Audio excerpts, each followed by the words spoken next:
Comrade. నా పేరు గోమ్ Chaitanya, DYFI rural కార్యదర్శిని. ఈరోజు మనం ఈ కార్యక్రమం చేసుకుంటున్నామంటే అతి చిన్న వయసు యాజమాన్యానికి బలైతున్న విద్యార్థులు ఉన్నారు. గత 4 నెలల్లోనే 5 హత్యలు. ఇది విద్యాశాఖ ప్రైవేట్ యాజమాన్యం చేసిన నిర్లక్ష్య వైఖరి కారణంగా జరిగిన హత్యలు మాత్రమే. ఇది ఆత్మహత్యలు ఎలాంటివి మాత్రం కాదు. ఇది హత్యలు చేస్తున్న యాజమాన్యాన్ని వెంటనే అరెస్ట్ చేసి ఈ విద్యాశాఖ కనీసం ఇప్పటికైనా పట్టించుకొని వాళ్ళ తల్లిదండ్రులకి న్యాయం చేయాలనేసి డివైఎఫ్ఐగా డిమాండ్ చేస్తున్నాం.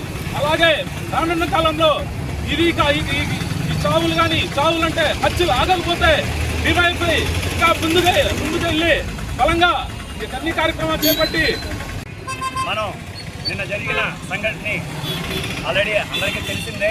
అది ఎటువంటి బాధాకరమైన విషయం అంటే బిడ్డలు చదువుకోవడానికి కాలేజీకి పంపించామని తల్లిదండ్రులు ఆనందంతో ఉద్యోగాలు తెచ్చుకుంటారు, మంచి ఉద్యోగాల్లో ఉంటారు, భవిష్యత్తు బాగుంటుంది అనే ఒక కారణంతో వాళ్ళు కూలి పనులు చేసుకున్నా ఏ విధమైన ఇబ్బందులు పడినా లక్షలు ఫీజులు పోసి ఈ ప్రైవేట్ యాజమాన్యాల దగ్గర వాళ్ళని అప్పగించడం జరుగుతుంది.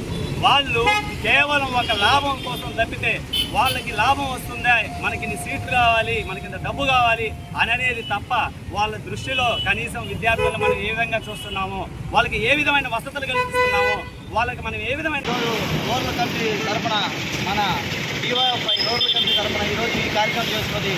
నిన్న జరిగినటువంటి వెంకటేశ్వర ఇంజనీరింగ్ కళాశాలలో జరిగినటువంటి ఒక దారుణం, ఒక బిడ్డ చనిపోవటం చాలా బాధాకరణం.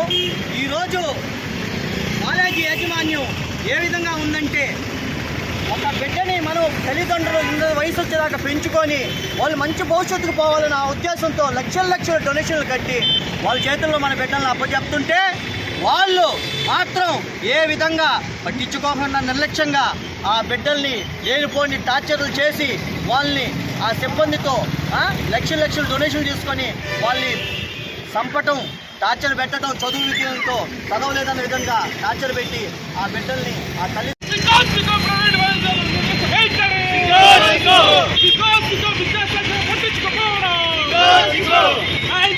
ఉదయ్ కుమార్ వెంటనే